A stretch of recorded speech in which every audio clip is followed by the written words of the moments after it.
En esta ponencia titulada El Parque González Ontoria, un excepcional conjunto de la arquitectura del hierro en el recinto ferial de Jerez de la Frontera, revisaremos un capítulo singular del patrimonio arquitectónico andaluz contemporáneo, en el que trataremos las estructuras de hierro que configuraron la Feria de Jerez en las primeras décadas del siglo XX, nacidas como resultado de la confluencia entre el talento del arquitecto jerezano Francisco Hernández Rubio,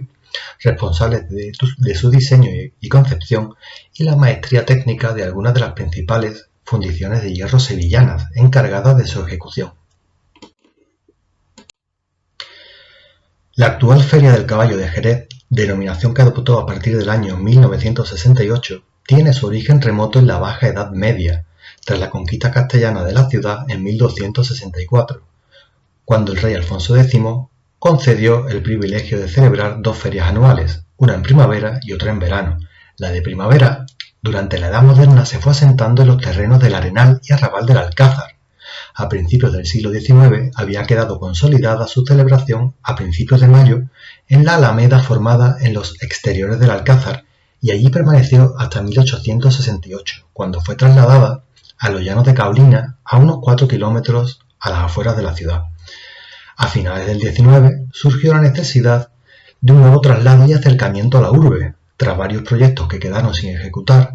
finalmente el alcalde Julio González Ontoria encargó en diciembre de 1899 al arquitecto Francisco Hernández Rubio el diseño del nuevo recinto ferial. El lugar escogido fue el llamado Campo de Instrucción, unos terrenos adquiridos por el municipio que lindaban por el oeste con el Paseo de Capuchinos, la actual avenida Alcalde Álvaro Domecq, al este con la línea del ferrocarril y al norte y sur con diferentes fincas y jardines privados de recreo, quedando inaugurado el nuevo Parque González Ontoria en 1902.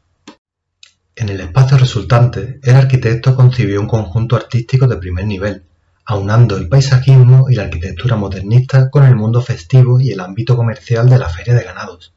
Además, este enclave urbano ejercía las funciones de parque público de la ciudad, pues el arquitecto destinó dos grandes zonas del recinto a la instalación de dos jardines paisajistas llamados el Bosque y la Rosaleda. Estos jardines enmarcaban el recinto ferial trazado en forma de T, a través de la intersección de dos amplias avenidas de 10 metros de ancho,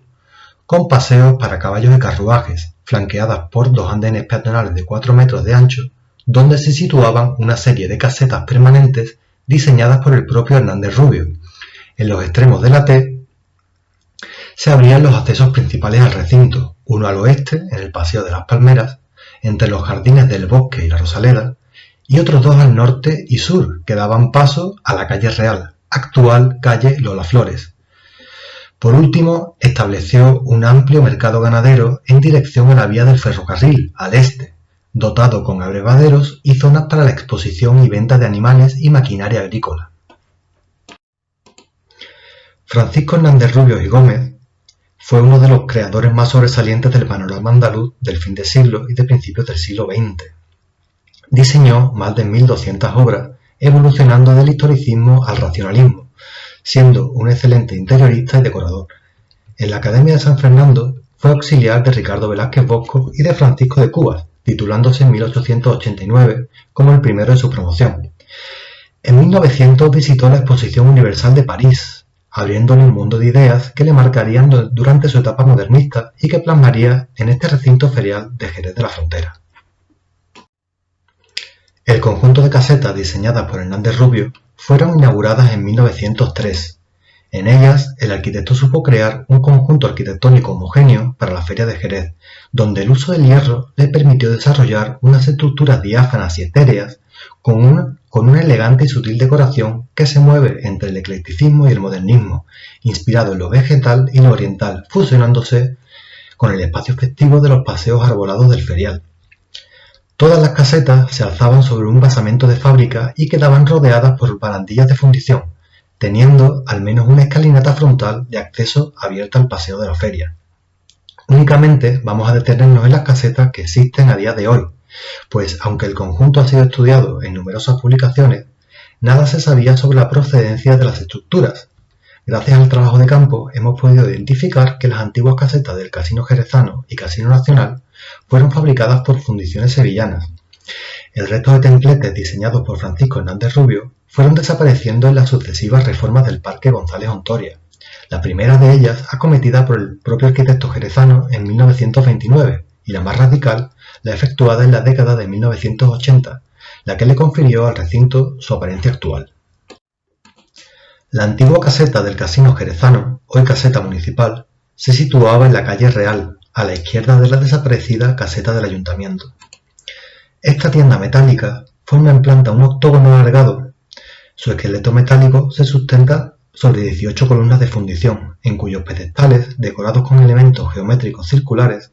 puede verse el sello de la fundición Pando Rodríguez y Compañía, San Clemente, Sevilla. El conjunto se remata con una sobrecubierta que proporcionaría una mejor ventilación cuando la caseta se cerrase con lonas, quedando coronada por una fina línea de crestería y con 2 bolas con agujas en los extremos. La mayor carga ornamental de la caseta residía en la verja y en los entrepaños calados que unen capiteles y vigas. En la verja circundante se observa el uso del latiguillo, que aparece de nuevo con mayor soltura y creatividad en los entrepaños, donde el golpe de látigo adopta forma de abstracción vegetal de inspiración alambrista, a modo de reinterpretación modernista de las cromolitografías mundialmente difundidas por el arquitecto británico Owen Jones a mitad del 800. Originalmente, los entrepaños calados de fundición tenían un cuerpo de madera igualmente modernista que los enmarcaba por su cara interna, sirviendo de galería para los pesados cortinajes. La antigua caseta del Casino Nacional, hoy caseta de González Díaz, es sin duda la obra más sobresaliente de todo el conjunto. Calificada por Alberto Villar como un auténtico poema de hierro, pues pocas veces se ha conseguido, mucho menos en el sur, hacer sentir un espacio leve y penetrante, acogedor y comunicado con el exterior a un tiempo, como en esta estructura de columnas delgadas y caladas enjutas de encaje fundido. La intención primera estuvo sin duda ligada a un medievalismo orientalizante, con doseles de luna, guardamalletas y las acostumbradas cortinas bicolores. El Casino Nacional, desde su creación en 1843, fue el club referente que reunía en sus tertulias, fiestas, bailes y banquetes a lo más granados de la alta sociedad jerezana. Con el traslado de la fiesta al nuevo recinto, la institución le encargó su nueva caseta permanente al arquitecto jerezano Hernández Rubio, situándola en un lugar privilegiado, en el cruce del Paseo de las Palmeras con la calle Real, en el vértice de la Rosaleda, con la que se comunicaba por su parte trasera a través de una avenida diagonal que cruzaba este jardín y daba acceso directo a la tienda. Esta caseta es sin duda la más lujosa en diseño y ornamento de cuantas se fabricaron para el ferial, ascendiendo su coste a la desorbitada cifra de 45.000 pesetas de la época. Fue célebre su gran fiesta de inauguración en el año 1903, así como sus banquetes o la comida de honor ofrecida a sus majestades Alfonso XIII y Victoria Eugenia en abril de 1925. La construcción de esta lujosa tienda metálica corrió a cargo de la fábrica de fundición San Antonio de Sevilla, propiedad de Pérez Hermanos. Su marca es visible en las basas de las columnas que sustentan el esqueleto de hierro y también en las de las 2 columnas farolas que enmarcan la escalinata. En planta, los 12 soportes de fundición dibujan un octógono alargado que, por su cornisa volada en saledizo, adopta la forma de un óvalo visto desde arriba. Las columnas tienen una elegante decoración ecléctica con motivos geométricos y vegetales como florones o flores de lis. La cubierta interior, incluida la de la cornisa en saledizo, se recubre con listones de madera como si de un kiosco de música se tratase. Quizás la parte más llamativa de la caseta sea el recubrimiento exterior de su cubierta, de perfil curvo, a 12 aguas, se reviste con tramos de plancha de zinc en escamas separados por nervios metálicos, otorgándole esa impronta de historicismo medieval oriental que señalaba Alberto Villar. Remata la composición, como es típico en estos diseños de Hernández Rubio, una línea de crestería calada con jarrones y agujas en los extremos. El basamento de mampostería de la caseta, de 1 metro de altura, incorpora, flanqueando la escalinata, 2 salientes donde se instalaron sendas farolas fabricadas por la fábrica de fundición San Antonio. compuestas por una fina columna rematada por una lira, de donde pendía un farol eléctrico. El basamento quedó rodeado por una valla de hierro con decoración geométrica que circundaba la estructura metálica casi en su totalidad, a excepción de su parte trasera, donde se situaba el edificio anexo de ladrillo visto, actualmente desaparecido. Entre el basamento y el paseo de la feria existe otro espacio de separación, rodeado por una verja de lanzas metálicas entre pilarcillos y sobre un murete. Esta acotación del espacio circundante le daría cierta distancia e intimidad a los distinguidos socios del Casino Nacional. A unos metros de la entrada sur de la calle Real existió, también desde 1903, un templete mirador de planta central y de 2 pisos de alturas, conectados mediante escaleras de caracol, con un salón acristalado en su parte alta. Esta construcción, desde el año 2009, se conserva en la Alameda Vieja de Jerez, frente a la entrada principal de las bodegas González Vías. En origen, se elevaba sobre un basamento octogonal revestido de ladrillos rojos y de placas de piedra blanca, quedando circundado por una verja de fundición por todos sus frentes, a excepción del que se abría al paseo de la feria, donde se situaba una plataforma metálica a la que se accedía mediante una escalera de hierro de doble tramo. Este descansillo, además de dar entrada al cuerpo bajo, servía también para acceder a la escalera de caracol que conducía a la galería exterior superior, un magnífico mirador desde donde se podía divisar la calle Real de la Feria y el Jardín de la Rosaleda. En este piso alto se situaba un salón octogonal acristalado, compuesto por paneles cuadriculados con montantes de hierro con espacio para 16 vidrios en cada una, que alternaban los tonos azules, verde, naranja y translúcido, que mediante el juego de luz y color transformarían el espacio interior. La cubierta exterior era de chapa ondulada de zinc coronada por una veleta. El templete, quizás también diseñado por Francisco Hernández Rubio, fue construido en la fundición sevillana de Juan Miró y Calvo, como queda constatado en el sello de fundición visible en los pedestales de las columnas del cuerpo bajo, donde se lee Juan Miró y Compañía, Sevilla. En 1908, el templete ya se encontraba dentro de los terrenos de la finca El Rosario, concretamente adornaba los exteriores de Villa Mercedes, propiedad del vinatero don Antonio Paz Partida, lugar donde tenía esta casa de recreo junto a unas viñas y una tonelería.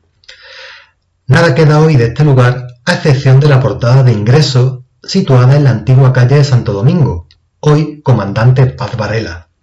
que se ha conservado como puerta de paso a la parroquia de Nuestra Señora de las Nieves. En 1953, la estructura metálica fue de nuevo trasladada, esta vez a la finca Santa Isabel, situada en la carretera de la Cartuja, perteneciente a don Manuel Boórquez Vegazo, quien en la década de 1980 regaló dicha finca a una congregación religiosa, la Casa de Ejercicios Espirituales del Padre Damián, quienes en el año 2009 decidieron finalmente donar al municipio este templete mirador. A modo de conclusión, podemos señalar que estas casetas y templetes de hierro que han llegado hasta nuestros días constituyen parte de un conjunto patrimonial de enorme relevancia para comprender conceptos como la modernización de la ciudad de Jerez de la Frontera a principios del 900, la expansión de la arquitectura del hierro por los recintos festivos de Andalucía, la colaboración de las fundiciones sevillanas con los distintos municipios y arquitectos para el equipamiento de las zonas urbanas de reunión y sociabilidad, y la capacidad de Francisco Hernández Rubio para convertir el espacio público en un escenario artístico, social y simbólico de una Jerez que se abría al siglo XX. Estas estructuras sobrevivientes del primitivo recinto ferial diseñado por Hernández Rubio son documentos materiales de una época de una gran creatividad técnica y con una alta sensibilidad estética. Confiemos en que su estudio y difusión contribuyan tanto a su conservación y preservación como a situar este legado en el lugar que merece dentro del patrimonio arquitectónico del hierro a nivel nacional. Aquí finaliza mi intervención y ya únicamente me queda agradecerles su atención. Muchas gracias.